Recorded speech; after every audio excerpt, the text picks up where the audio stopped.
Can we get a sound check?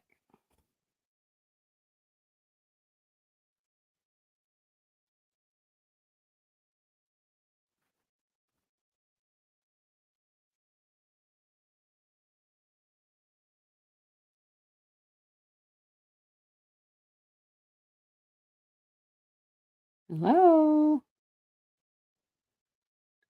All right, we're going to jump right into the book. We're on chapter 9 in systems, which is page 398 for those that are reading along. Um, so, the first part of this chapter was talking about the Promise software and basically using it to track financial transactions as well as people. And we're moving on to a new one. Uh, Another company that surfaces while talking about systematic, and systematic was the um, bank software that the uh, Jackson Stevens was using. And most banks in the United States had bought into using that as a bank software. Um, E-Systems is a Dallas-based defense contractor that specialized in computer software and systems, and it had a particularly close relationship with Systematic. The CEO of Alltel, a successor company to Systematic, has denied that there are any relationships at all, but, um, sensitive E-System computer code ended up in the hands of Israel a mere 30 days after it had been first deployed by the NSA. Connections between E-Systems and Systematic is difficult to trace. E-Systems had maintained a tight connection with another corporation located at the heart of the Inslaw affair, which was Wackenhut. William Rayburn, who had served as a director of the CIA under President Lyndon Johnson, joined the board of directors of Wackenhut in 1971. Press reports show that by at least 1977, he had also joined the board of E-Systems.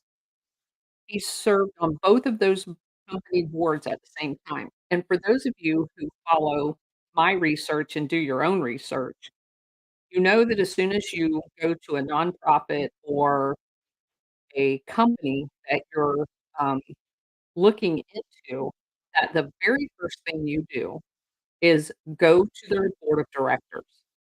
The board of directors are very illustrative of what kind of organization it is. And so E-Systems connections to the Intel community are very long-standing. The company started out, with the name of LTV Electro Systems, which was owned by a company called Ling Timco Vogt, Vought. It was a Texas-based defense contractor originally, had military contracts throughout the Vietnam War. LTV shared multiple connections with First International Bankshare, which was a CIA-linked bank that George H.W. Bush joined in 1976. LTV Electro Systems held a major share of the defense contractor that LTV received. So, you've got LTV Military Electronics Division. Um, in '72, LTV Electro Systems was spun off to be a completely separate, company, and that company became E-Systems. A guy by the name of John W. Dixon became its new president and chairman. The presence of William Rayburn, Raborn, on the board shows that E-Systems maintained a cozy relationship with the CIA and other US intel agencies. Much of the company's project shrouded under confidentiality agreements, so it was very hard to look at what they were actually producing as a defense contractor, i.e. they're classified. The company's intelligence ties have bubbled up to the surface. In 1994, an article was written in the Washington Post. I'm gonna read it. CIA employees who are experts in high tech are automatic hires for the firm, a former CIA official said. E-Systems made it a point to say, "When you retire, come work for us." E-Systems has one of the more unique relationships with the agency. He added, calling it chummy. A staff member of the Congressional Intelligence Committee said E-Systems is virtually indistinguishable from the agencies it serves. Congress will ask for a briefing from E-Systems, and the CIA program manager will show up. Sometimes he's given the briefing. They're literally interchangeable. So, there's your CIA connection with E-Systems. Known collaborations between E-Systems and the agency include the construction of ground stations in China used to eavesdrop on Soviet satellites in flight. The information from which was then shared with China. So in other words, when the Soviet Union still existed, we were putting satellite ground stations in China. Obviously, weren't really worried about the communists, um, and tracking the Soviets, and then sharing that information with China, back when China wasn't the villain, but the USSR was, 'cause we always have to have a villain. The information from which was then shared. Taking place in 1975, E-Systems purchased Air Asia, is a CIA airline.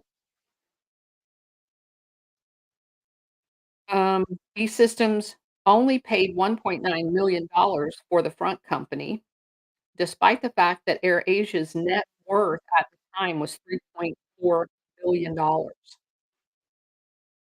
Several years later, in '77, E-Systems became involved in Operation Condor, which we know is Operation Gladio, renamed Condor for its South America operations, and I found it fascinating. 'Cause keep in mind, I read this book 2 years ago, and reading this, it just kinda went right over my head because we didn't know anything about Operation Gladio. Operation Condor was Operation Gladio got so big that in order to be able to manage it, it was broken up into a subsection of Operation Condor for only South America. South America had so many coups going on under the Gladio concept. They, got rid of the government in Chile, um, Paraguay, Uruguay, Argentina, Colombia, Panama, Brazil, just literally Venezuela. It was just one right after another. Guatemala, Nicaragua. There were so many operations going on down there that they basically nicknamed it Operation Condor, and she specifically says that this E system in 1977 was being used as part of Operation Condor, which she describes as a DEA and US Customs supported Mexican government initiative to crack down on the ballooning drug trade. It was a completely different she's she's trying to say that this Operation Condor is different than the Operation Condor that we know of, because here's the delineation that she's using. The DEA and US Customs was, supported Mexican government initiative to crack down on the, drug trade. We know that that's not exactly what was going on there. In 1977 is when they were re um, redirecting all of the drug trade. because keep in mind the, um during the Nixon administration, which had just ended, they were moving all of the drugs out of the Corsican mafia down to the Sicilian mafia and under the CIA's control. They also threw out and we know that the DEA worked with, Operation Gladio.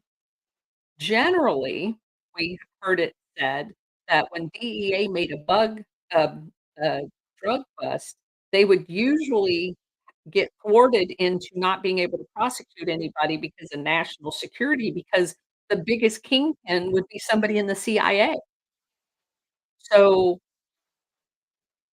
the same with US Customs. US Customs was oftentimes bought off for the importing of drugs into the United States.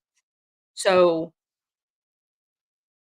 I don't believe, although she does, I don't believe that Operation Condor in this scenario is any different than what because I don't think she understood the enormity of Operation Gladio overall in the fact that it wasn't just coupping, leadership in countries, it had to do with the drug network, it had to do with the human trafficking network, and it had to do with the weapons and arms network as well. It was an all-inclusive black world, um, mess up. Okay, so on hand to support Condor was CIA with Evergreen International Aviation, providing Mexican authorities with planes and pilots, which is exactly what they've done with all of Operation Gladio. That same year, Evergreen had absorbed Intermountain Aviation.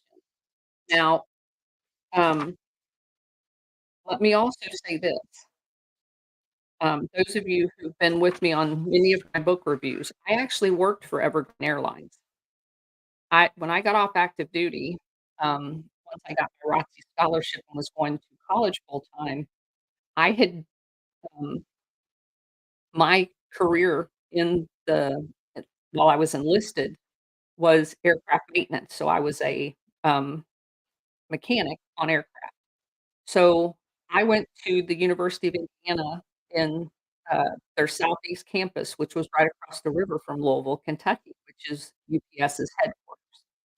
UPS, when they created the headquarters there, did not want the maintenance tell to the aircraft. They contracted that out to Evergreen. Now, we know because of the whole flying tigers and the drug running and how all of that worked out, that I've also shared with you that all of their DC-8s came from the Flying Tigers to UPS. Flying Tigers morphed into FedEx, that's what it actually became. So, some of the stuff went to UPS. Obviously, cargo aircraft who are is which is completely gutted on the inside, and you have those big, containers, are like the perfect, um, mechanism to do drug running with. You already have them, uh, painted up as being quote unquote "cargo aircraft." Um, so Evergreen, you also have all of the outstation maintenance. So, she also talks about that in here where, um, Evergreen's big depot maintenance facility was in Arizona, coincidentally right across, by the border. Um, so my experience at Evergreen was when I'm obviously used to working on military aircraft. So the first step up to the aircraft going into the cockpit, they had all of these pockets, these plastic-like pocket protectors hanging on the wall, and I'm reading while the guy that I'm with, 'cause I'm at training, I'm reading all of the paperwork that's stuck in these envelopes or these pocket protectors, and it's talking about clearance for, Guatemala, clearance for, Panama, clearance for Colombia. And I'm looking at that going and I mean, even back then, of course, everybody knows those are drug, um, uh, destinations, and, I mean, I lived in Florida growing up. All of the, drug trafficking that was going on in Florida at the time in the '70s. So, I'm looking at that, and so when we got back in the truck, I asked the guy, I'm like, what's that all about? What's all those things hanging on the door?" And he's like, "Those are international clearances for the plane to land." And I'm like, "That plane goes to all of those locations?" And he's like, "Yeah." And I'm like, "Okay, that's not odd at all." Um, so Evergreen was definitely involved in the drug running. I know that for a fact from my own personal experience. Um, so back here, um, talking about E-Systems was contracted to provide maintenance to Evergreen's planes actively participating in Condor. So, which I find interesting because Evergreen had their own maintenance capability. They had their own maintenance facilities. And so E-Systems, as a defense contractor, is providing maintenance to Evergreen aircraft, which to me has to mean that they're doing that in the theater, and they're basically a front system for CIA people. Because Evergreen had their own maintenance people, I was one of them. Related to the company's wider contracts with US Customs for electronic technology and aircraft maintenance for drug interdiction purposes. Yeah, I don't think they were interdicting unless they were just stealing them. Condor was an abject okay, so now understand that she thinks Condor is just the trying to stop the drug trade. She doesn't realize it's the big picture. So she says that Condor was a failure and it effectively allowed drug trade to continue unabated, because that was the purpose of it. So it wasn't ineffective, it was very effective. Planes were supposed to be spraying herbicide on drug crops. The tanks were frequently found instead to contain water because they're growing the drugs. They were never, ever going to not, um, they're not gonna kill the drugs when they're using the drugs in their drug trade. That's why I know that she's misidentifying what Condor was all about. So, another author notes that Condor, in fact, encouraged the deep centralization and concentration of the drug trade within a small handful of powerful cartel-linked groups. Hello? That's what its purpose was. They're doing exactly in Mexico and all of these South American countries what they did when they moved all of the drug trafficking out of France and the Corsican mafia to the Sicilian mafia. Ah, I wish these people knew what Operation Gladio was. Quote, "As a result of this policy initiative, the Mexican drug industry came under the control of entrepreneurial organizations that were fewer in number, stronger in resources, and more dangerous to society and government." Duh, that's the whole purpose of Operation Gladio. Chief among the drug traffickers that rose in prominence in this time was Felix Gallardo, Gallardo, and his criminal associate Juan Mata Ballesteros, Ballesteros. They were linked to the Contra support activities, and in the case of Mata, a CIA-linked aviation company. E-Systems may have also linked to the activities of both Ted Shackley and his team of Robert Vesco in Libya. And remember, Vesco is the guy that was selling arms to Gaddafi. A point of intersection between these two networks was the British company Londho. And we came across that one before. That's the guy that had Tiny Roland as the leader. The British company is Lonrho, and his right-hand man, Tiny Roland, right-hand man is Edward Ducan, Ducann. So, Ducan, whose duties extended beyond Londro, the company, to act as a liquidator for the Vesco looted Investor Overseas Services, the IOS, which we talked about before, sat on the board of Lonho's great subsidiary called Tradewinds, which was accused of running arms into Libya on behalf of Shackley's close associate, Edwin Wilson. Vesco was involved in a number of the Libyan affairs, several of them blew back on the Carter administration. One of them was an attempt to get embargoed planes released to Libya, which were the C-130s, and we talked about them before. E-Systems was in talks to update a number of C-130s located in Australia that a group of individuals had attempted to sell to Libya. This group was led by L.T. Bill Ransom, head of a Texas-based aircraft broker firm called Global Jet Sales, and included Max Park of Parmax Incorporated. They shared an address with Ransom's Global Jet Company, Steve Mann, a petroleum broker, and Admiral Whitey Freightner, an aviation consultant and retired military officer. It also involved a guy by the name of Jack Richards, an aircraft broker from Oklahoma City.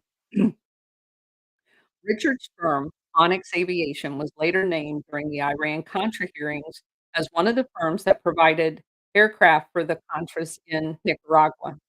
Ransom's attempt to sell the 130s to Libya fell apart. It isn't clear if E-Systems ended up working in the aircraft or not. The route of planes ended up taking, however, is quite interesting. Aviation records show that a number of the planes passed from the hands of Ransom to Park to a company called Ford and Lascaux, a powerful San Francisco law firm. The Ford and Lascaux was John Ford, who had ties to another aviation company called TNG Aviation in Chandler, Arizona. Chandler is a suburb of Phoenix and is the hub of CIA-linked Evergreen Aviation. A whistleblower by the name of Gary Eitel, Eitel, himself a former Evergreen pilot, TNG owned aircraft, quote, "We're doing work for Southern Air," which is CIA, and Evergreen, which is CIA, in Saudi Arabia and Abu Dhabi. That was disguised as contract work for Bechtel. And for those of you who don't know Bechtel, Bechtel is a super large defense contractor that gets all of the great, um, rebuilding, contracts when we go and bomb everything. So, the Bechtel people are big time connected to the military industrial complex. So, basically what he's saying is the CIA is doing work disguised as Bechtel employees. From Ford and Vallejo, the C-130s ended up in a number of other areas. Records show that a number ended up in the hands of aviation concerns owned by a Boitiz, Aboitiz family in the Philippines, who had grown very wealthy and powerful under the Marcos regime. Another one was sold to a company in Bogota, Colombia. A company described um, as air wing of the Colombian cartel. Yet another one ended up parked in Mena, Arkansas, before being bought by a Miami company called African Air Trans. This is the same C-130 that we discussed in the previous chapter that had been seized by customs for armed trafficking violations. African Air Trans was itself a front company for an unnamed Israeli living in Panama. So basically a Mossad from what we had already read about. The question remains, was the initial attempt, which involved E-Systems, to sell those C-130s to Libya part of the broader calculus involving That Country by Vesco, Shackley, and others. Stanley Mann, the member of Ransom's group that attempted the initial C-130 cell, was closely connected to and had been providing finance for Andrew Rack, RACZ, the head of Racks International, a subsidiary of Phillips, Apple, and Walden Brokerage House in New York. Declassified State Department cable says Racks was also associated with Tiny Rowland, as well as Henry Kissinger, and had acted as a bank channel between the government and Gladio, chief concerning African affairs. So, they're all in bed together. We're moving on out of the electronic part of it to a man who knew too much. Promise scandal linked the US Department of Justice, the CIA, and Israeli intelligence all together, basically, along with organized crime elements. The key figures involved in the Promise scandal was Robert Booth Nichols. Nichols served on the board of First Intercontinental Development Corporation, FIDCO, alongside Clint Murchison Jr., business tycoon with organized crime connections. Another guy by the name of Robert Mayhew, the private was a he's a private investigator who had ties to the CIA and organized crime. So, another author by the name of Lisa Pease was linked to the 19 let's see. Oh, so the author linked, um, the private investigator Mayhew to the 1968 assassination of Robert Kennedy. Mayhew was Bidco's vice president, but Nichols was the company's senior vice president and chairman of the investment committee. Fitco was a National Security Council Corporation cutout, created to be the corporate vehicle to secure the financing for the reconstruction of the cities of Beirut and Damour in Lebanon. Ricasciuto, who we talked about last time, further alleged that in his dealings with Fidco in the Middle East, he came in contact with the Promise software when he was working with IBM Tel Aviv.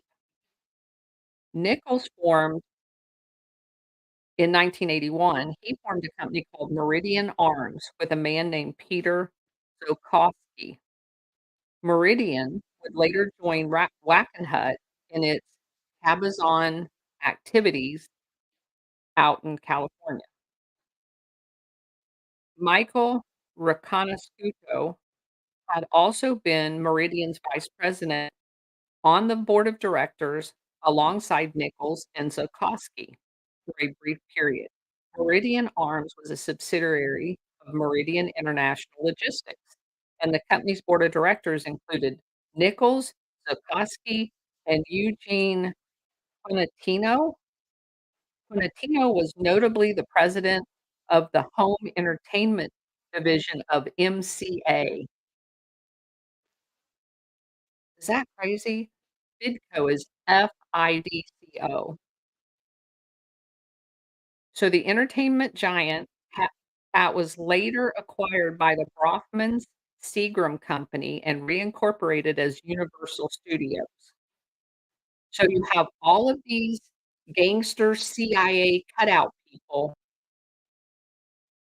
and one of them owns what is now Universal Studios.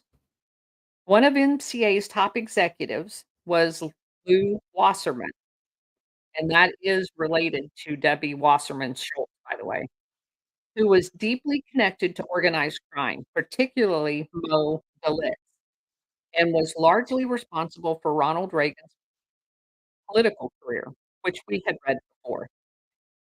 Reagan When Reagan took office, the Department of Justice had been probing MCA's ties to organized crime, but once General Ed Meese got into it, the probe was stopped, of course. So the Wasserman-Reagan relationship and Wasserman organized crime ties, she goes into a little bit more deeper in the next chapter. Another member of the MCA board at that time was Senator Howard Baker.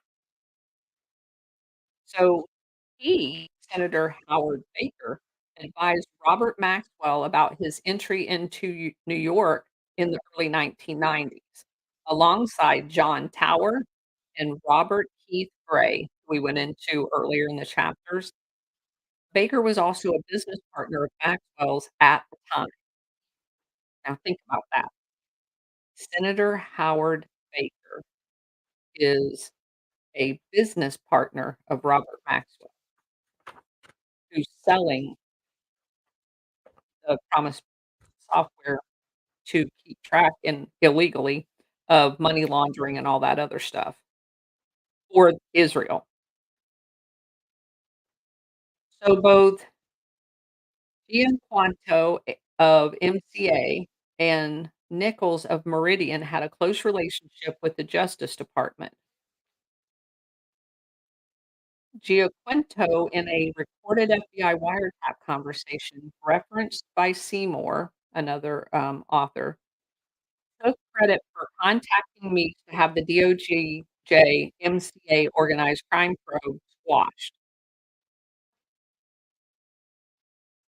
Robert Daven obtained documents that identified Nichols as a money launderer with ties to the Gambino crime family and Japanese organized crime. So Nichols had ties to Ferdinand Marco of the Philippines and reportedly laundered between 50 and $200 million on his behalf, on Marco's behalf. Nichols also was investigated by the FBI in the late '70s for money laundering for Marcos as well as drug smuggling.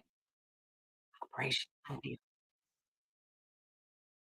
The investigation found evidence that Nichols had also sold weapons to Marcos' government and other foreign governments.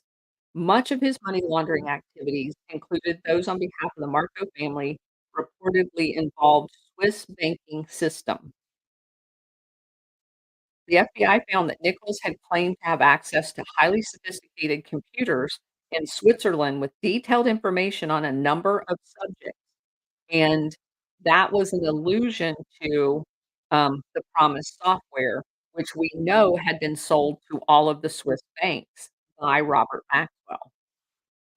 So, according to the FBI report, quote, "To have highly placed sources in numerous foreign government agencies which can detect any investigation initiated against him." One of these individuals was supposedly a US senator with much seniority whom Nichols claimed to utilize in the trafficking of narcotics and money laundering, unquote. So, it is believed because of the relationship that Senator Howard Baker had, that he is the one that was involved in the money laundering and drug, laundering or, trafficking. So, that's crazy. Nichols also loomed large in the tragic fate of journalist Danny Casolaro. Casolaro had been investigating the international crime syndicate he termed the octopus. So basically, what I call the international syndicate, he calls the octopus. At the time of his death in 1991, Casolaro believed that the octopus involved powerful individuals in the private and public sector, which it does, as well as criminal underworld, and that they were collectively responsible for much larger scandals of the 1980s, including Iran-Contra, BCCI, and the theft of Promise software, which he's absolutely right. Dan dealt in the nebulous shadow world, according to a friend of his. Quote, he was saying they took the Inslaw software and sold it overseas and took the profits from that and turned it into arms for the Contras. That's what he was working on, and he told me that he thought BCCI was the conduit for all of those money transactions, unquote, and he was right. Costelaro's work on the octopus had encompassed the October surprise story, the Inslaw computer software, the Iran-Contra, the BCCI scandal, and the MCA Entertainment Corporation, all overlapping and interconnecting into one network. He was right on it. Casolaro had called this network a dirty CIA old boy network. He he had begun working together in the night that had begun working together in the 1950s, late 40s actually, around the Albanian covert operations. These men had gotten into illegal drugs and illegal guns and had continued in that business ever since. Yeah, and a lot worse. He had closely, he was close to concluding his investigation. Several people close to him had seen documents about money transfers involving BCCI and the World Bank to people involved in those scandals, such as Earl Bryan and Aiden Khashoggi, which we know both of them were. In July 1991, something strange happened and Casolaro suddenly became somewhat alarmed. It appears to have been a threat from Robert Booth Nichols, who had initially been a source for Casolaro, before warning him, "If you continue this investigation, you're gonna die." Casolaro learned later that same month from former DOJ Special Prosecutor Richard Staben that Nichols had deeply enmeshed he was deeply enmeshed in organized crime. On August 5th, 91, Michael Ricca that guy's name, Ricconono Suto, contacted Bill Hamilton, who is the guy that owned Inslaw and wrote the software Promise, and asked him to use his sources to dig up information on a guy by the name of Mike Abel, Abbell. Abel had worked at the Department of Justice in the '80s. He was the director of the Office of International Affairs before going into private legal practice. Hamilton ultimately passed the task of investigating Abel over to Casolaro. He contacted his own sources about ties between Abel, Robert Nichols, and Gilberto Rodriguez, an early leader of the Cali. The Cali cartel's connections to the Contra support efforts and E-Systems will be discussed, or we already discussed them in chapter 7. Um, Years later, in '94, Abel law offices were raided by the FBI in connection with an investigation into the Cali cartel money laundering, and Abel was subsequently charged and convicted for being involved in cartel activities. So he's basically, um, part of the whole network. The following day, Castellaro traveled to Martinsburg, Virginia to meet this with some sources to get the final piece of the puzzle and bring back the head of the octopus. 2 days after arriving there, he was found dead in his hotel room with his briefcase full of research notes and evidence all gone, and his death was ultimately ruled a suicide because of course it was. A week before his death, Castellaro told his brother he'd been receiving death threats, and the manner in which he died, deep slashes in his arms, was not consistent with Castellaro because he hated blood. FBI investigations given that the FBI lied to Congress, pressured its own agents not to question whether or not it was a suicide, and lost 90% of the files related to his death. There were many glaring inconsistencies in this, so it basically was like another Seth Rich murder. In 1994, a letter provided to, Whitney by Inslaw lawyer Charles Work then told Assistant Attorney General John Dwyer that one of Inslaw's confidential sources in government had stated that Casolaro had been injected with a substance that deadened his nerves from the neck down, explaining the apparent lack of struggle on Casolaro's part, and that the substance used had come from the US Army inventory, which, guys, if you've been with me the whole time, you know that a lot of the Army, uh capability to include chemical weapons was used by Operation Gladio, gladiators. So, I don't know if you remember, but we talked about the Greek, um, uh, coup where the 5 colonels, one of which was named George Papadopoulos, um, took over the country. In the turmoil after that, the Gladio operators dropped napalm on civilians as part of that Gladio operation. So, they have a record of using chemical weapons, in the execution of people. So, there's nothing about what I just said that's out of norm for a Gladio hit.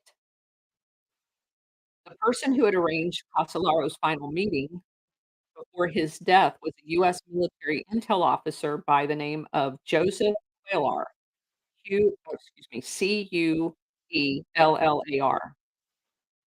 Prior to Castellano's death, I don't know how you say that, Cuellar had promised to arrange a meeting between Castellaro and a guy by the name of Victor Beninex, Bidenieks, who was a Department of Justice contracting official with responsibility for the promised software, who was also a close associate of Earl Bryan. Bideniek, before joining the Department of Justice, had previously worked as a contracting officer for US Customs during the years of Operation Condor and was in a position where he could have handled contracts for E-Systems and Evergreen. The same year that Casolaro died, there were several other suspicious deaths involving people directly connected to Promise scandal or involved in Casolaro's investigation of octopus, including Alan Standor, Standorn, one of Casolaro's sources, Robert Maxwell, father of Jesslyn Maxwell, and the intelligence-linked salesman to the bugged Promise software.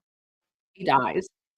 John Tower, the former Texas senator who assisted Maxwell in selling the bug, um, software to Los Alamos Labs. Other aspects of Maxwell's death are dealt with in Chapter 15. Around the same time, the Promise software or Inslaw affair itself became too unruly, especially after several congressional investigations concluded wrongdoing by the Justice Department and called for a special prosecutor to be appointed. The appointment was made by none other than William Barr. Barr had not only had an alleged role in the Iran-Contra under his alias Robert Johnson while he was working in the CIA, Barr's employment with the CIA overlapped with his father's decision to hire Jeffrey Epstein at the Dalton School, which would prove essential to Epstein's rise to prominence in these same networks. Barr essentially stonewalled Congress by denying congressmen access to privileged documents related to Promise and Insta, much like he has done years earlier when he stonewalled the Church Committee on behalf of the CIA. A congressional hearing was held in December 1990 on Barr's continued refusal to make the documents available. Barr moved to appoint a special counselor to investigate the Inslaw affair, appointing a retired judge from Chicago named Nicholas Bua, B-U-A. Bua authored a 267-page report, which he completed in early 1993, that claimed there was no credible evidence to support Hamilton's allegation, and the report had been widely criticized as a whitewashing of the entire situation. There's no way that the CIA, through the DOJ, ends up with software from a contractor that Inslaw, that there's no record of paying for it. It doesn't take you 267 pages say, "You don't have a receipt for the software that's in your possession. He authored it. There's a contract you signed saying you're gonna pay him for it." It's a open and shut case. After Inslaw's Bill Hamilton distributed Inslaw's heavily detailed rebuttal to the BOA report to members of the House Judiciary, Congressman Jack Brooks, who's a Democrat from Texas, and Charlie Rose, who was a Democrat from North Carolina, attempted to force an investigation of the Justice Department as it related to Promise, as well as an investigation into the death of Danny Casolaro and the payment of reparations to Hamilton. Despite their efforts, the Hamiltons through the decades, the Promise software, Casolaro's death, and the other matters that swirled around the Casolaro called the Octopus remains largely uninvestigated by the federal government and most of the mainstream media, so they never did get to the end. Yeah, Bridget, I don't know. The only way at this point Barr can be a good guy is if he made a deal. Um, he's been involved throughout the decades of shady things. Um, it is quite possible he was confronted with, um, "Gitmo or get with it." In that case, could have basically turned state's evidence or whatever, but there's no denying, those of you who've been with me for a while, it seems like everything we touch has his name somewhere in it and not in a good light. And it's quite possible they offered him that deal because all of the people that are dirty are still gonna think he's dirty, so it's possible. So prior to Castellaro's death, those close so we're moving into, a it says CDC, but CDC in this context is Controlled Data Corporation and Tech Transfers. So prior to Castellaro's death, those close to the journalist had seen documentation involving money transfers involving the World Bank. The people involved in these scandals, such as Earl Bryan and Adam Khashoggi, so the World Bank had put them to connected to it. It's reported by economist and author Grabbe that this particular version of software in use by the World Bank was being used to track wire transfers in connection with money laundering operations, which went from BCCI London through the World Bank into Caribbean institutions, which we know um, they had um, uh, a lot of front banks in the Caribbean, like Castle Bank that Paul Helliwell set up. The role of World Bank in the Promise scandal has been largely unexplored. However, there's a trail left by the company that managed Promise for the financial institution called Control Data Corp. Itself leads to a different yet parallel operation involving technology transfers to the Soviet Union. Both Robert Maxwell and subsequently the Golota family, Gouletas, close associates of Jeffrey Epstein, would have their own run-ins with the company. Control Data Corporation was originally formed in 1946 under a company by the name of Engineering Research Associate, ERA. They were created by a bunch of engineers that had worked in the Navy, and were code breakers and crypto people. Um The core ERA team eventually broke away from the original company and formed Control Data Corporation. In September of '57, they were basically a major defense contractor. So it's just people that were on active duty that got off active duty, formed a company that did crypto and became a defense contractor. In the '70s, CDC computers were installed at Sandia National Laboratories, which is where they were trying to stick Promise. CDC had developed special code expressly for the products it sold to Sandia, because it dealt with the US nuclear program. CDC computers also contained specially designed code that was present at Oak Ridge Laboratories, which also played a role in the development of the nuclear program. CDC also had a long-standing relationship with the Soviet Union nuclear labs and facilities during the same period. So I'm going to quote to you from a congressional hearing.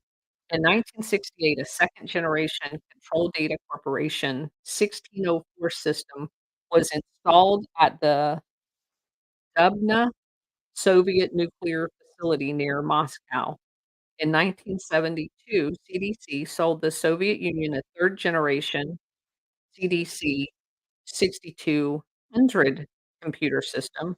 For those systems, operating statement had improved by about $3 million in the past 3 years, and the Soviet Union had gained 15 years in computer technology as a result of those computers being installed. So, CDC's business in the USSR raised concerns because they were engaging in technology transfer, um, basically from the US to the Soviet Union, which supposedly is an arch enemy. But those of us who know that's not necessarily the case. CDC acquired another company called Commercial Credit Corporation, CCC, um, which had gone bankrupt. The bankruptcy, largest the nation's largest until the collapse of Enron. So this Commercial Credit Corporation goes bankrupt, and it was a huge bankruptcy. Um, the CDC and its newly acquired subsidiary, CCC, would become involved in the networks of Shackley's private CIA, which I refer to as Operation Gladio, and rogue CIA agent and alleged sex blackmailer, Edwin Wilson. So, basically, she's exploring at this point the technology aspect of Operation Gladio. So CCC played a key role in the creation of Global International Airways, a company created in the late '70s by a Iranian businessman, Azima, Azima, reportedly tied to Iran's pre-revolutionary, intelligence network, SAVAK. Now, we came across that in Operation Gladio because they were the ones that administered the Iran, Operation Gladio when they were overthrowing their government. So this she's definitely talking about Operation Gladio.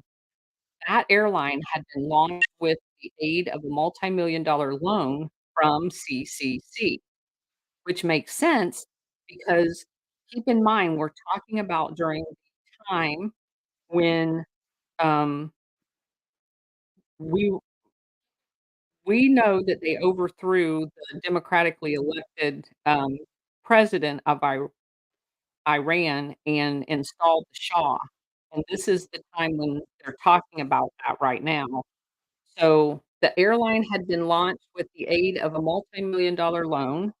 Um, Ed Shackley's network, as well as Air America, was involved with Global International Airways and had worked with EATSCO, EATSCO, a company tied to Shackley's, and Klein's private CIA network that served as a middleman in arms deals. So again, that's Gladio. CDC itself, around 1976 or so, had directly hired Edwin Wilson as a consultant with the hopes that Wilson's contacts would help the company unload some outdated computers in the third world. However, CDC appears to have leveraged Wilson's ability. I think that was a cover story, for much more. The rogue CIA agent was accused of bugging the US Army Materiel Command on behalf of the company. CDC was likely much more than just a computer company in its public claims that the company was not involved in illicit high-tech transfers to the Soviet Union seems dubious. So, another, subsidiary was called World Tech. It's a division of the CDC that does research and consulting for brokering of transfers of technology.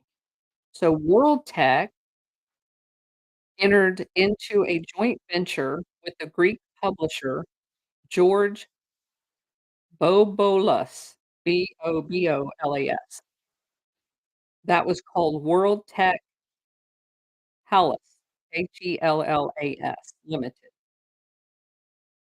So, World Tech Hellas Limited will get a lot of help to technology transfers on an international basis. That's a quote, um, that was describing the business that they were in. World Tech was being created. While it was being created, CDC then ex blah, Executive Vice President Robert Smith was part of the American Committee on the US-Soviet Union relationship, included so in 1977, members of that same committee included Robert Maxwell's lawyer and confidant, Samuel Pisar, Pisar, which we already talked about. He's the stepfather of Anthony Blinken.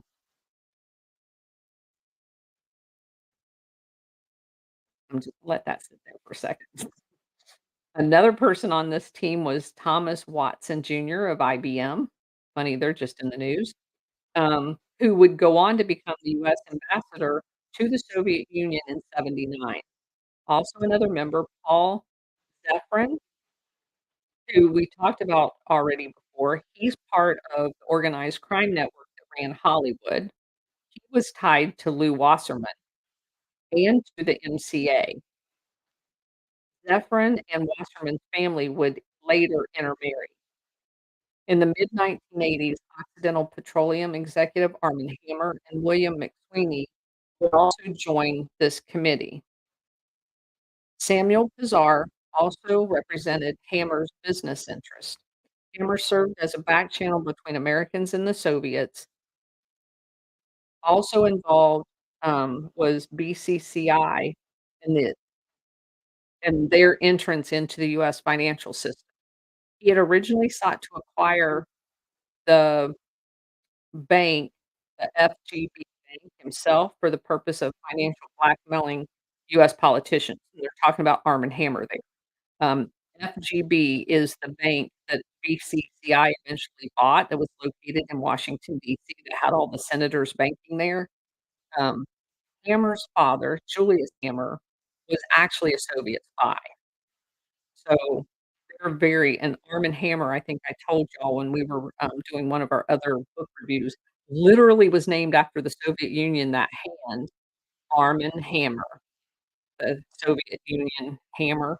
That's, like, literally the communist, symbol. That's how his dad was that communist. He named his son Arm& and Hammer. Um,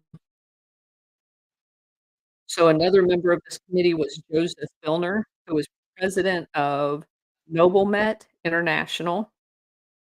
Filner had an extensive, involvement in Russia and US, Soviet Union, sorry, and US tech transfers. Filner's Noblemet created a joint venture for the purpose of the tech transfers called Multi-Arc, ARC.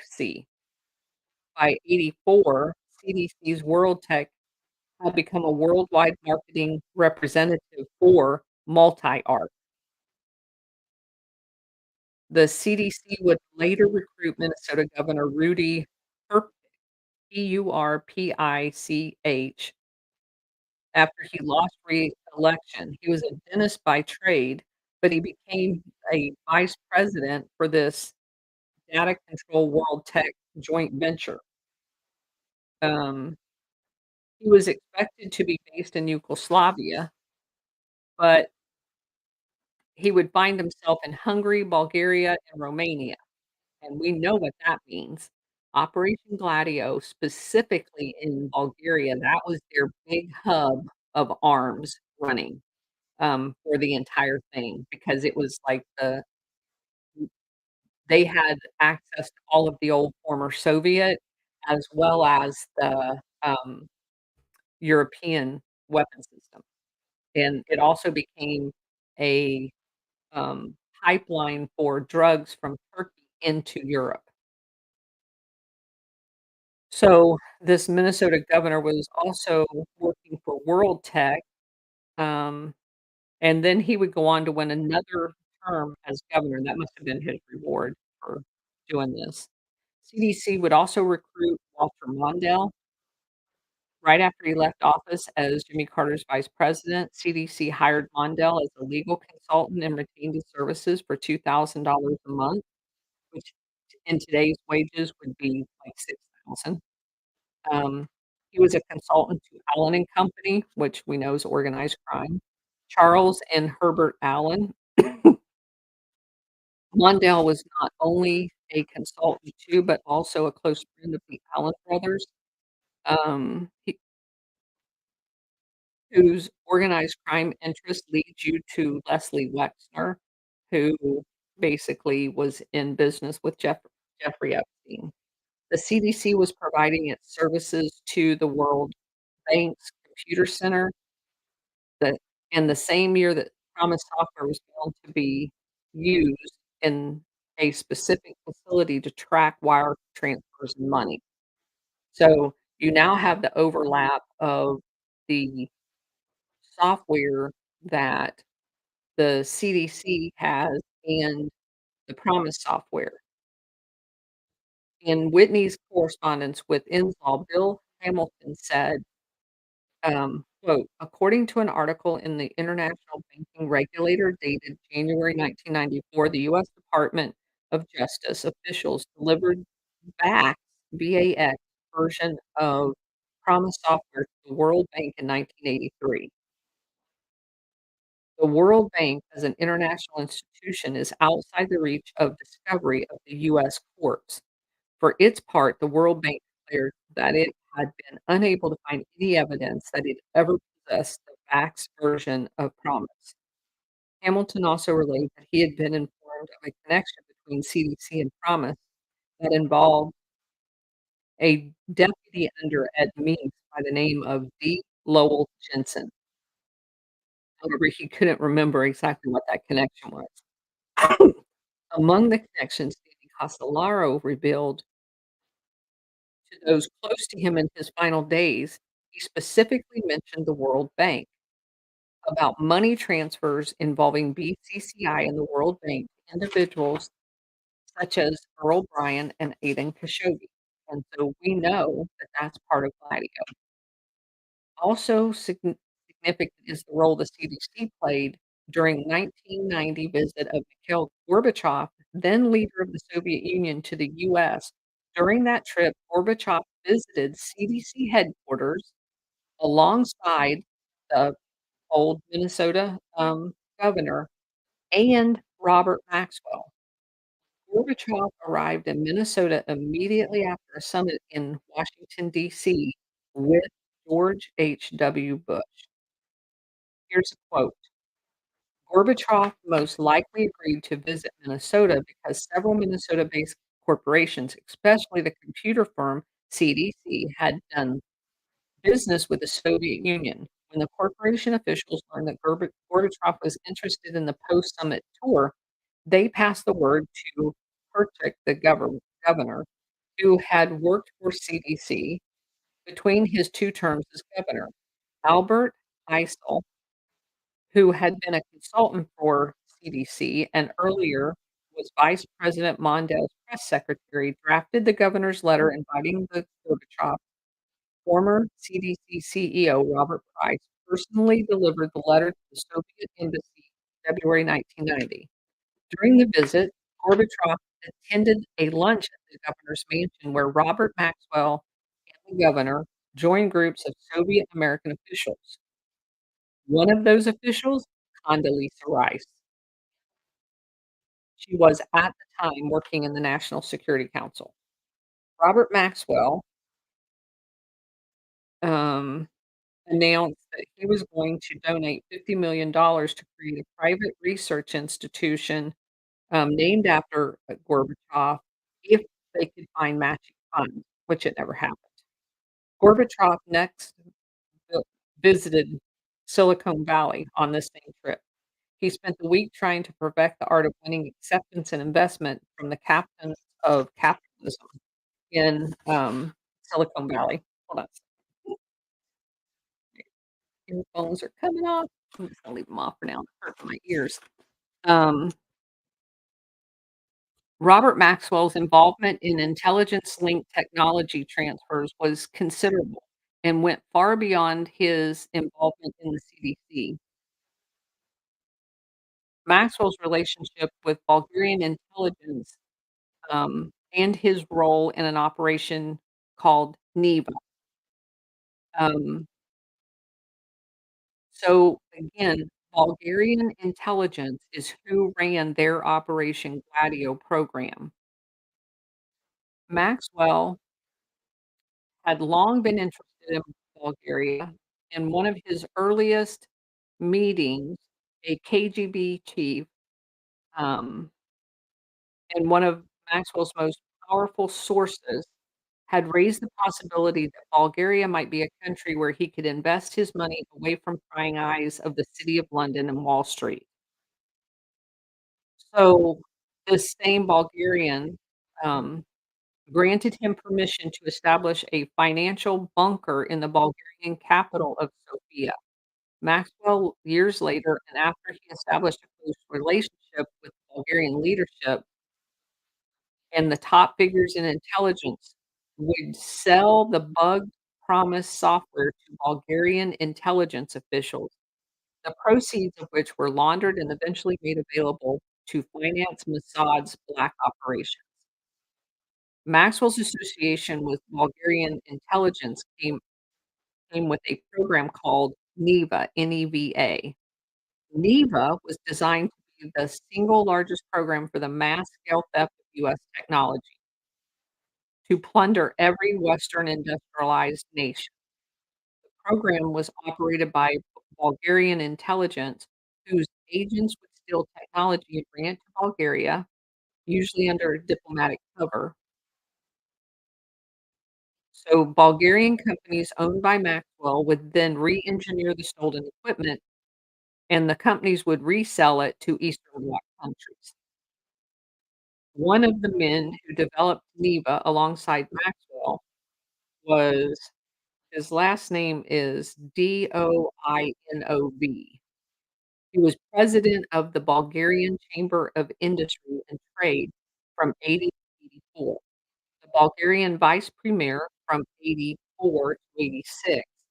He claimed that the Bulgarian intelligence agents involved in NEVA had been covertly working in Silicon Valley and other key technology centers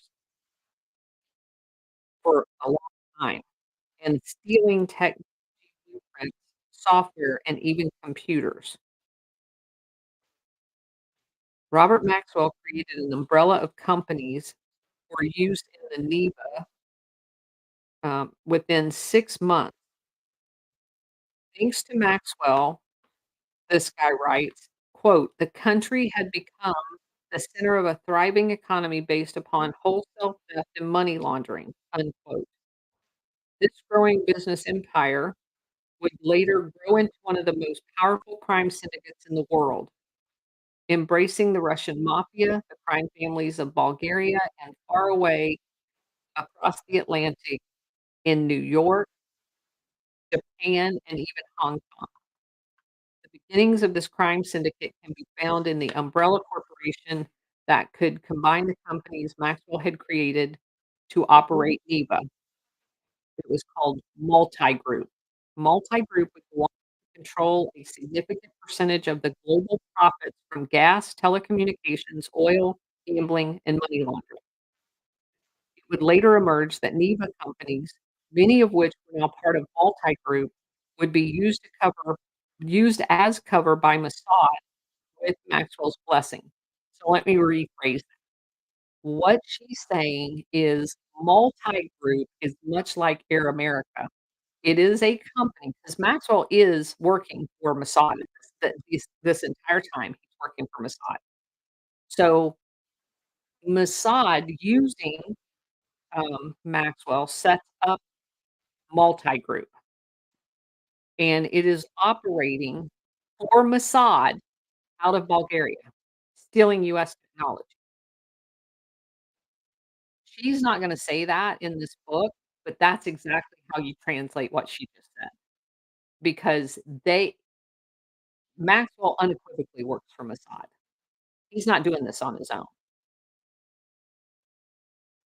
It makes you wonder, because Bulgaria was a cutthroat place, if they didn't find out that after doing all of this for him and him making all of this money, that he had sold them a bugged version for Mossad of Promise, and that's why he got, knocked off his boat. Um, that wouldn't surprise me at all, by the way. Alright, so an FBI agent in New York by the name of John Patrick O'Neill says this quote, "In many ways, Maxwell was at the heart of the global criminal network. Beginning with his Bulgarian connection, he showed how to structure a network that grew into financial powerful criminal corporations whose power would extend to South America drug cartels, the Tongue and the Triads, which are the Triads are the 3 families that was in China, one of which went the Chiang one that went to Taiwan. They're the drug people in China. The Russian mafia and the Japanese Yakuza, which is their mafia.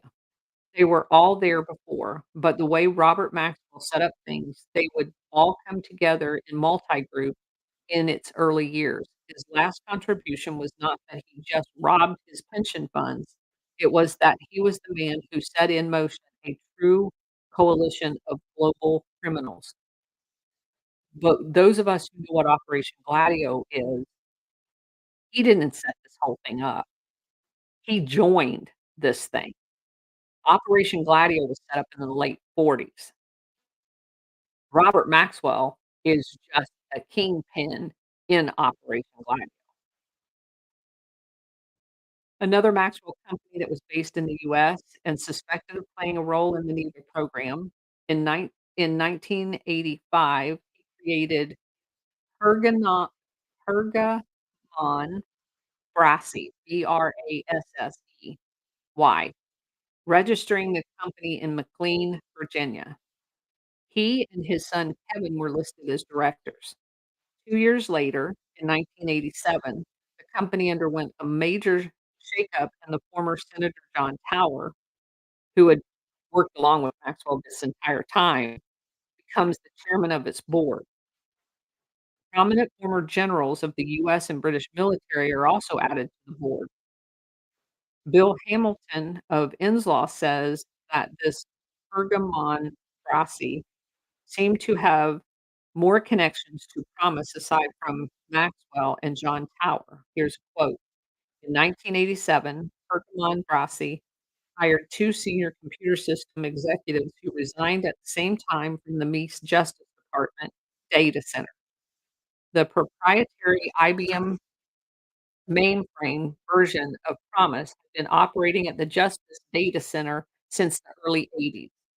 George Barreras resigned his estimated $90,000 a year SES job as director of the Justice Data Center to become the vice president of tech services for this tiny little startup company.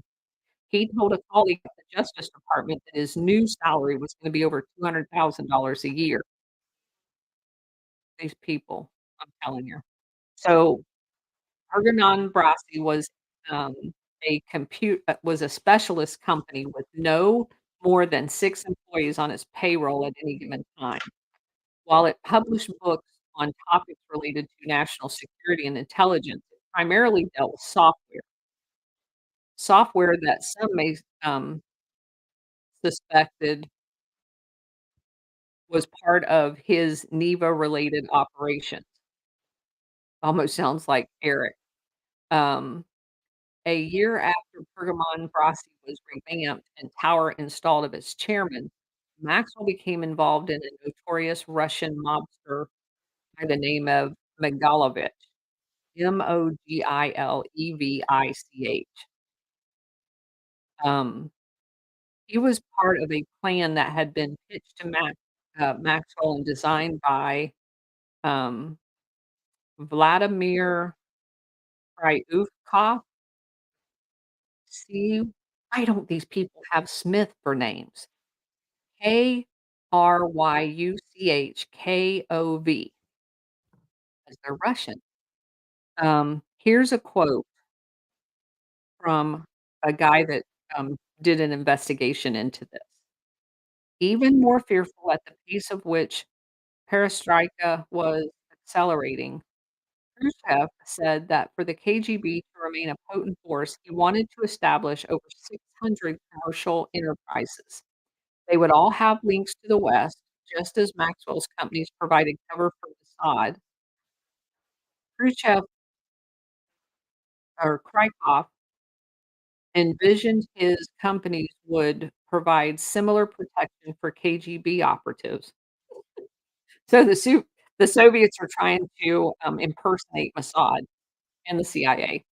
The 600 companies would each employ a quota of senior party members to provide them with an income during the difficult days ahead in the transition from communism to capitalism. Through genuine trading links, the companies would obtain access to the very heart of capitalism, Wall Street, City of London, blah, blah, blah. Its staff would then learn the innermost secrets of the West banking system, the wellspring of all capitalism. Eventually, it may even be possible to destabilize the Western economy and pave the way for a return to communism. Okay, it worked so well for you the first time. The year he met Maxwell in 1988, Mogilevich was granted an Israeli passport thanks to we already talked about that.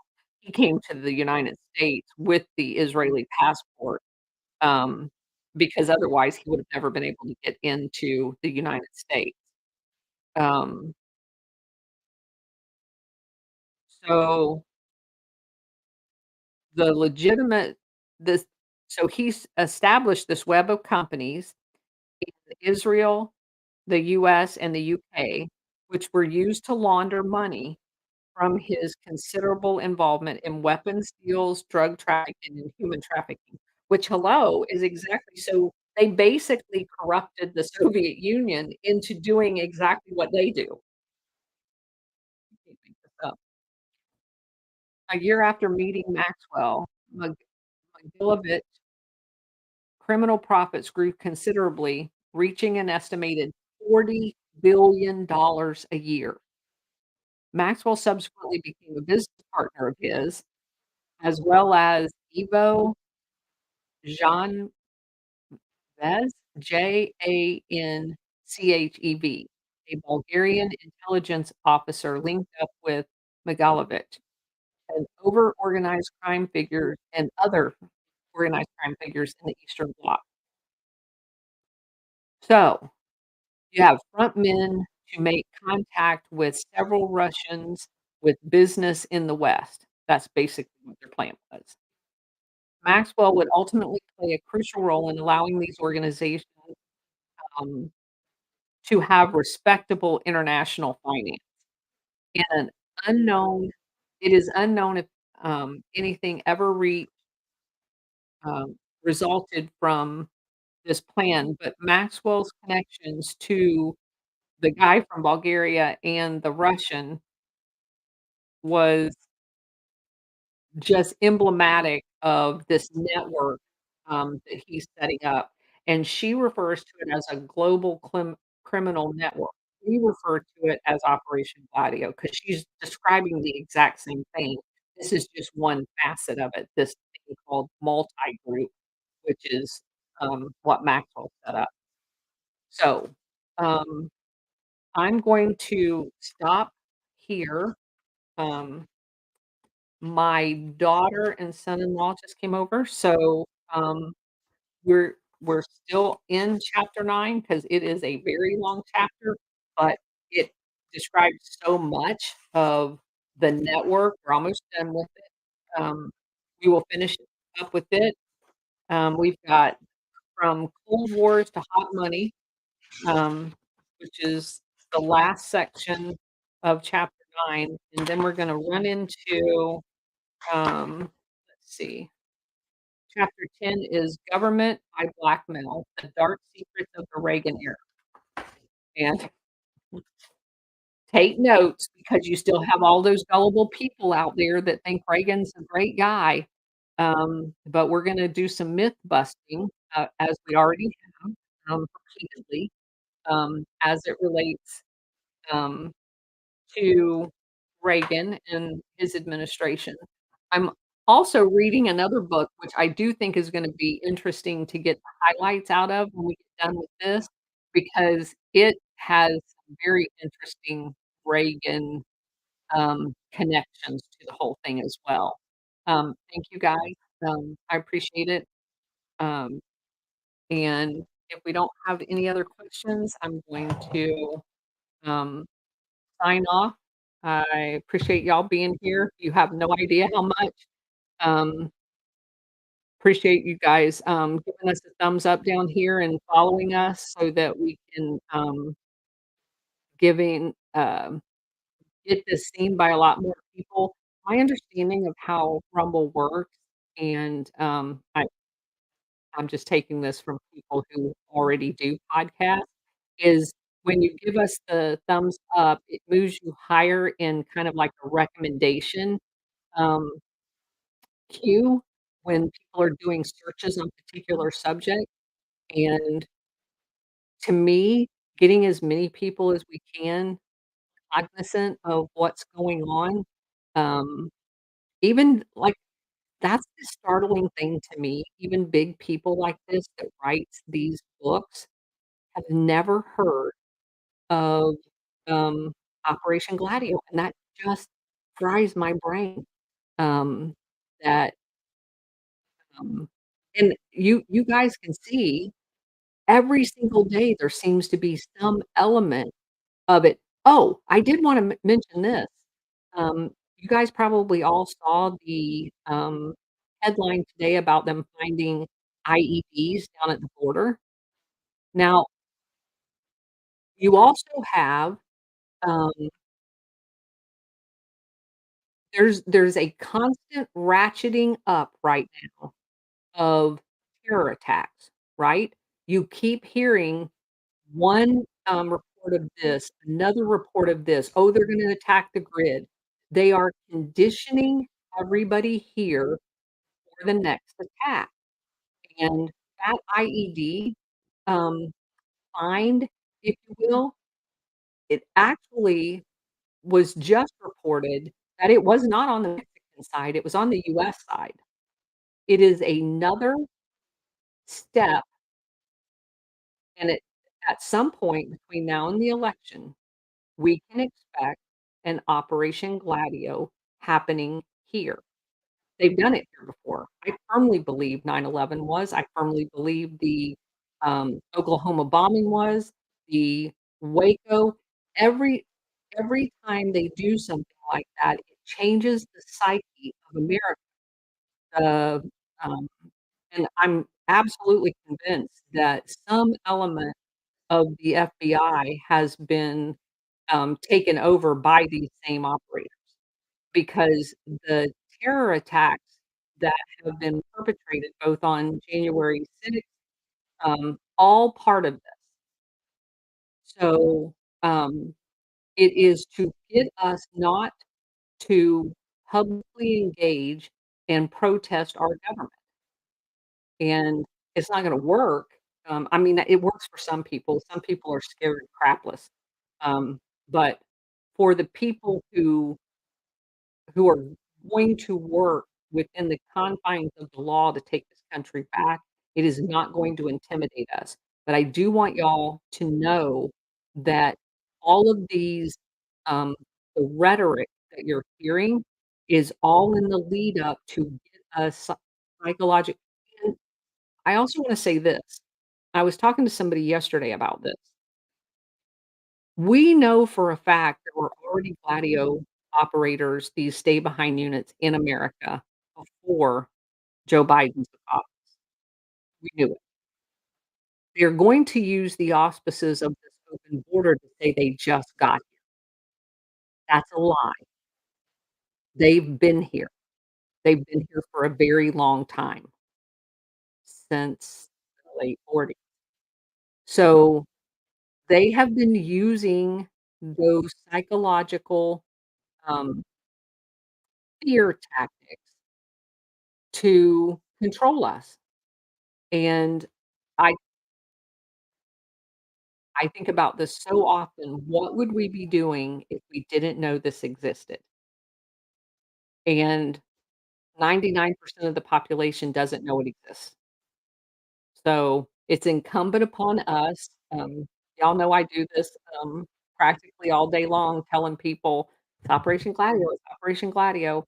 Hopefully, I have had a few people reach out to me who have actually bought the book and read it and went, "Oh my god." As a matter of fact, one of my, best friends did that, this guy right here in this picture, um I've been talking to him about it. He finally broke down and bought the book, and he's texting me like, "Are you shitting me? They did this, they did that." Um, so, yeah, it gotta get the word out.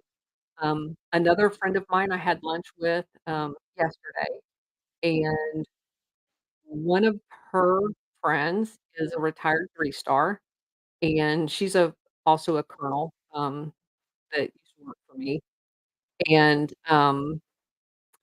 she's gonna talk to him about it, 'cause I wanna know he was actually stationed at NATO, and I wanna know if he's ever heard about it. So I do this all day long. I just want everybody to understand what it is, and, so they're prepared. So anyway, thanks for being here, appreciate it. I will talk to y'all, uh, probably Sunday. I will probably late Sunday. We'll see. I might do something tomorrow. We've got a Sunday dinner, at my mother-in-law's house, so, but I will get a new schedule out, um, probably by the end of tonight. Thanks for being here, everybody.